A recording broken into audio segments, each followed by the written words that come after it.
Selamat pagi Pak, perkenalkan nama saya Valeria Adventa Sinurai, semester 3 jurusan Sosiologi. Tugas kedua mata kuliah Teori Sosiologi Modern, review buku kedua tentang pemikiran sosiologi kontemporer.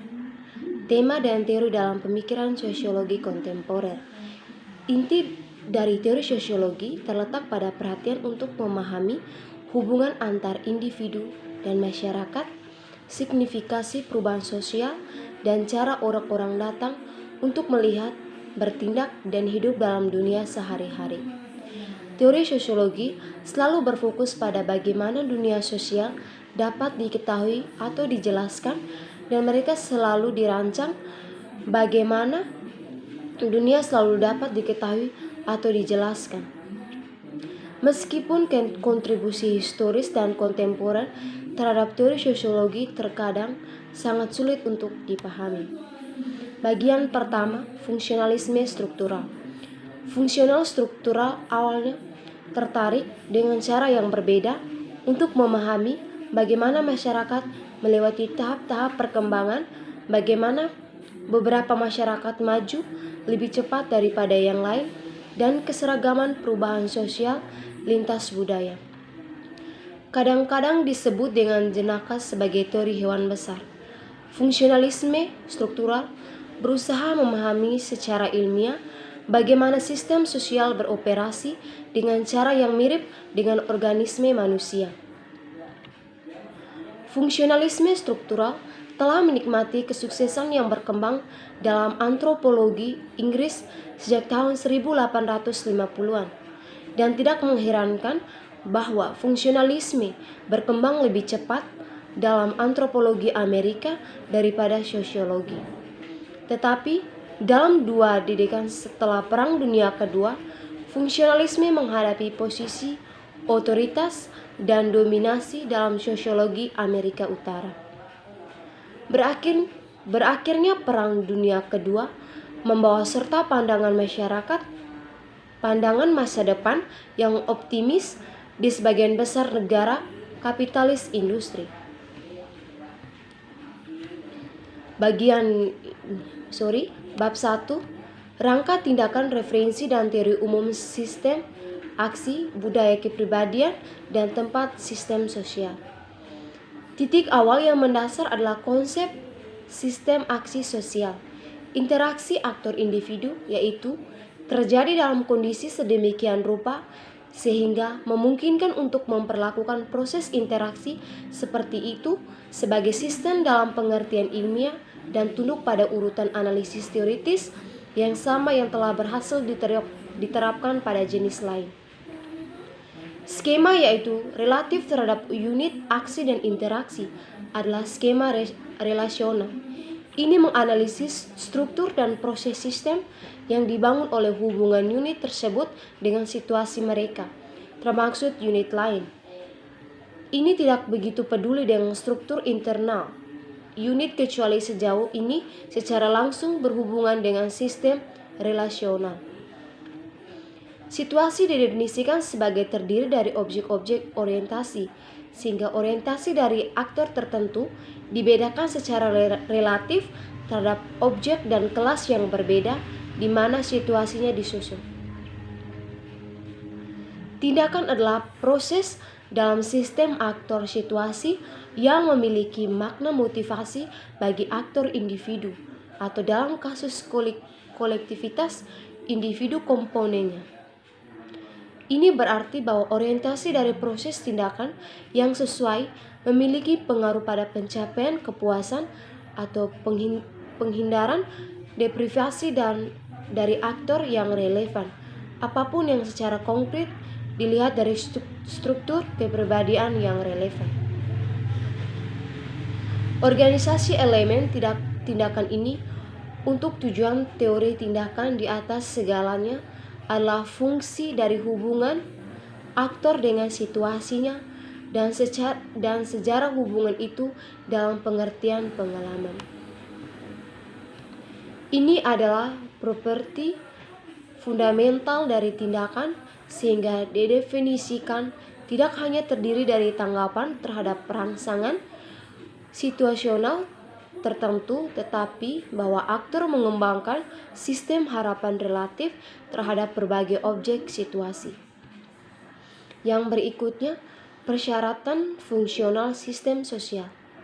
Hubungan interaktif dinalisis dalam hal status dan peran terjadi seperti yang telah kita lihat dalam sistem.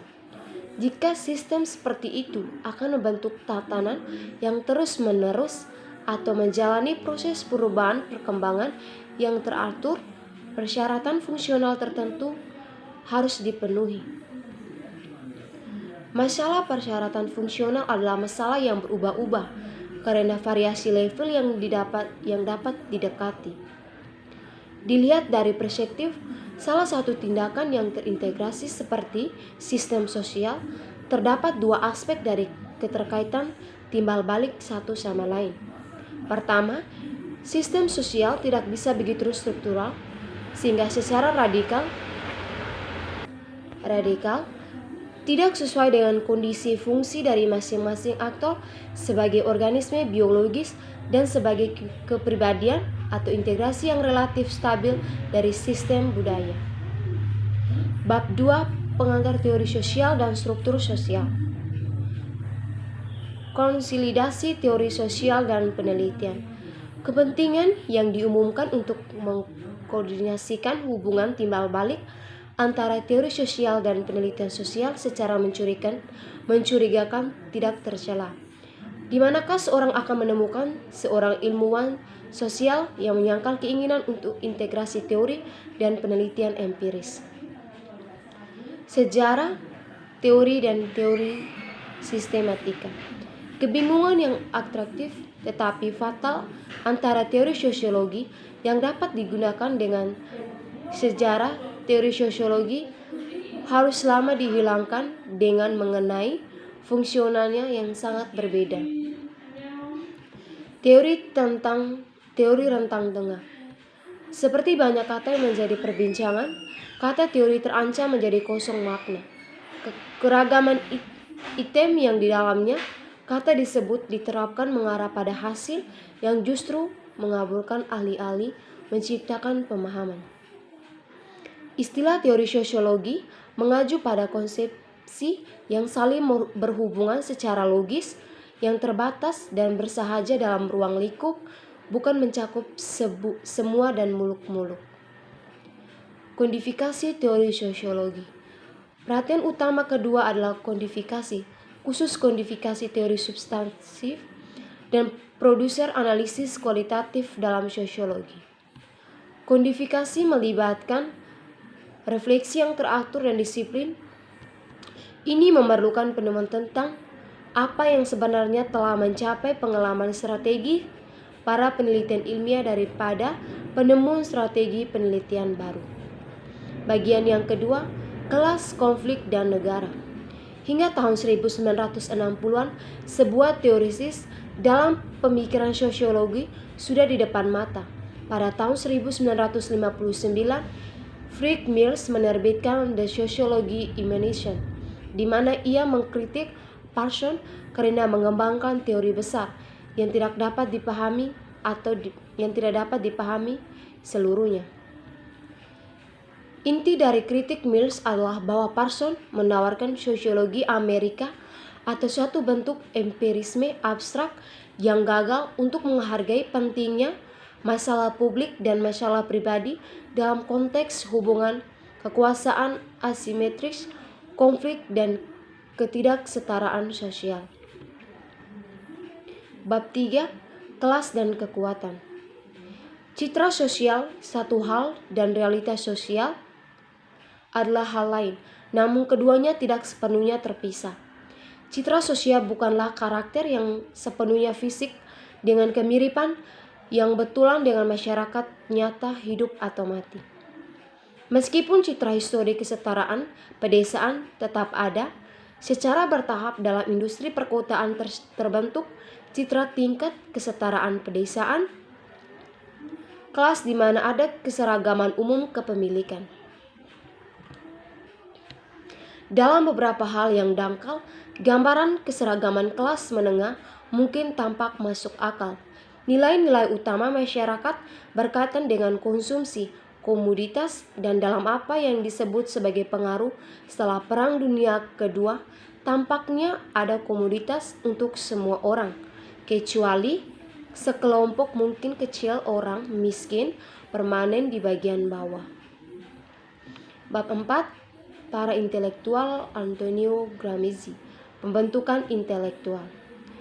Yang terpenting dari formulir ini ada dua. Yang pertama, setiap kelompok sosial yang muncul di medan hasil dari suatu fungsi esensial dalam dunia produksi ekonomi bersama-sama menciptakan dengan dirinya sendiri secara organik satu atau lebih strata intelektualnya yang memberinya homogenitas dan kesadaran dan fungsinya sendiri tidak hanya di bidang ekonomi tetapi juga di bidang sosial dan politik. Yang kedua, setiap kelompok sosial esensial yang muncul ke dalam sejarah dari struktur ekonomi sebelumnya dan sebagai ekspresi dari perkembangan struktural ini telah menemukan kategori intelektual. Ada yang tampaknya memang mewakili kondisional secara sejarah yang tidak terganggu bahkan oleh perubahan paling rumit dan radikal dalam bentuk politik dan sosial. Cendekiawan dan ilmuwan ahli teori filsuf non-gerejawi karena berbagai kategori intelektual tradisional ini mengalami melalui esprit de corps kesinambungan sejarah mereka yang tidak terputus dan kualifikasi khusus mereka. Mereka dengan demikian menempatkan diri mereka sebagai otonom dan independen dari kelompok sosial yang dominan. Terima kasih, mungkin hanya ini saja yang dapat saya sampaikan. Selamat pagi.